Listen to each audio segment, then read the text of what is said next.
పశ్చిమ గోదావరి జిల్లా తాడేపల్లిగూడెం కూటమి ప్రభుత్వం వచ్చిన వెంటనే ఎస్సీ, ఎస్టీ, బీసీ, బడుగు బలహీన వర్గాల విద్యార్థులందరికీ నాణ్యమైన విద్యను అందించాలనే లక్ష్యంతో సమగ్రమైన కార్యాచరణ చేపట్టామని శాసనసభ్యులు, రాష్ట్ర ప్రభుత్వ విప్ బొలిశెట్టి శ్రీనివాస్ అన్నారు.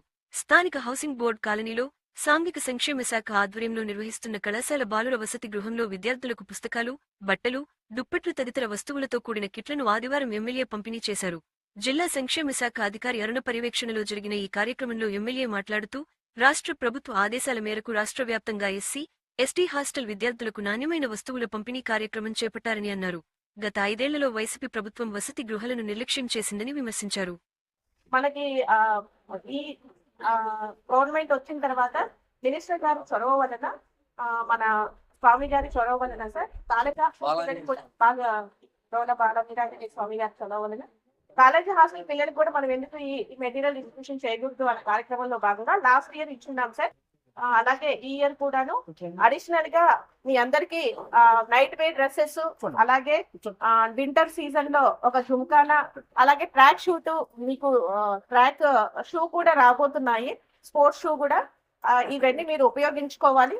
అలాగే ఎక్కడ మిస్యూట్ చేయకుండా ఇక్కడ కల్పిస్తున్నటువంటి వసతులను మీ కాలేజ్ లో ఉన్నటువంటి మిగతా విద్యార్థులకు కూడా తెలియచేసి, ఇక్కడ అకామిడేషన్ ఫ్రీ అకామిడేషన్ కాబట్టి ఇంకా కొంతమంది మీ సహచర విద్యార్థులను ఇక్కడ జాయిన్ చేయ విధంగా చూసుకోవాలని మనస్ఫూర్తిగా కోరుకుంటూ కార్యక్రమాన్ని సార్ ఉద్దేశించి మాట్లాడవలసిందిగా కోరుతున్నాను. ఈరోజు రాష్ట్ర ప్రభుత్వం ఆదేశాల మేరకు రాష్ట్రం అంతా కూడా ఏదైతే ఎస్టీ హాస్టల్ ఉన్నాయో వారికి గత 5 సంవత్సరాలు కూడా ఇటువంటి ఏమి ఇవ్వకుండా ఓన్లీ కంచాలో గ్లాసులో ఇచ్చి సరిపెట్టారు. కానీ ఇవాళ డోలా ఆంజనేయ స్వామి గారు మంత్రిగా అయిన తర్వాత ఈ పేద ప్రజల కష్టాలు, ఎస్సీ సోదరుల యొక్క కష్టాలన్నీ తెలిసి వారు ఈ కార్యక్రమాన్ని ఏర్పాటు చేసి అన్ని చోట్ల కూడా మంచి టవల్లో, క్వాలిటీ ఉన్న టవల్లో, నైట్ డ్రెస్సులు 2, అదేవిధంగా బెడ్షీటు, ఒక బాక్సు, ఇవన్నీ కూడా క్వాలిటీ ఉన్నాయి చూసి మీకు ఇవ్వడం చాలా ఆనందకరం. ఎందుకంటే లాస్ట్ 5 సంవత్సరాలు కూడా ఎస్సీ సోదరులు పట్టించుకోలేదు ప్రభుత్వం. వాళ్ళకి వచ్చిన విదేశీ అంబేద్కర్ విద్య తీసేశారు, ఎస్సీ ఎస్టీ సప్లైన్లో ఉన్న డబ్బులు తీసేశారు, ఎక్కడ కూడా డెవలప్మెంట్స్ లేవు.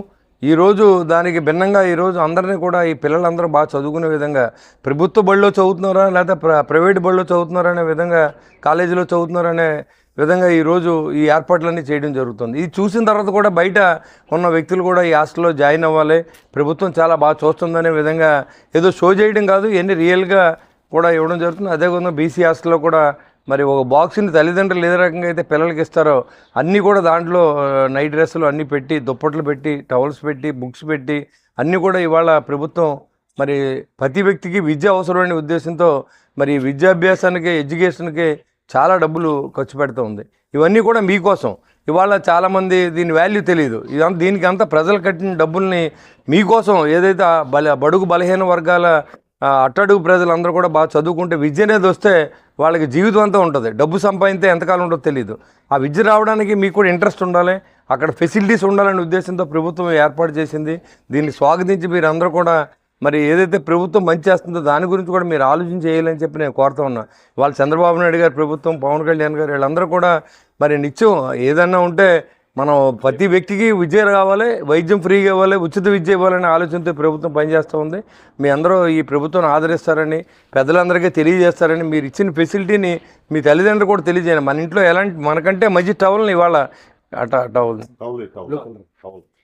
యాక్చువల్గా మన ఇళ్లలో కూడా మనం ఇంత క్వాలిటీ ఉన్న టవల్ వాడడం.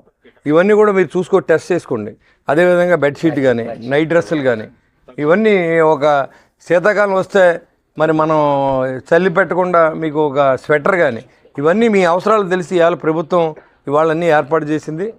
అన్నీ చదువుకుని మీ ప్రభుత్వం ఏదైతే మీకోసం ప్రతి రూపాయిని మీరు వాల్యుబుల్గా తీసుకుని మీరు శుభ్రంగా చదువుకోవాలని చెప్పి నేను మనస్ఫూర్తిగా కోరుకుంటూ ఈ కార్యక్రమాన్ని ఇంత ఘనంగా ఏర్పాటు చేసిన ఈ డిపార్ట్మెంట్ వారు అందరూ కూడా నా ఉదయపూర్వ నమస్కారం తెలియజేసుకుంటూ ఈ పిల్లల్ని బాగా చూసుకోమని తెలియజేసుకుంటూ సెలవు తీసుకున్నాను. జై.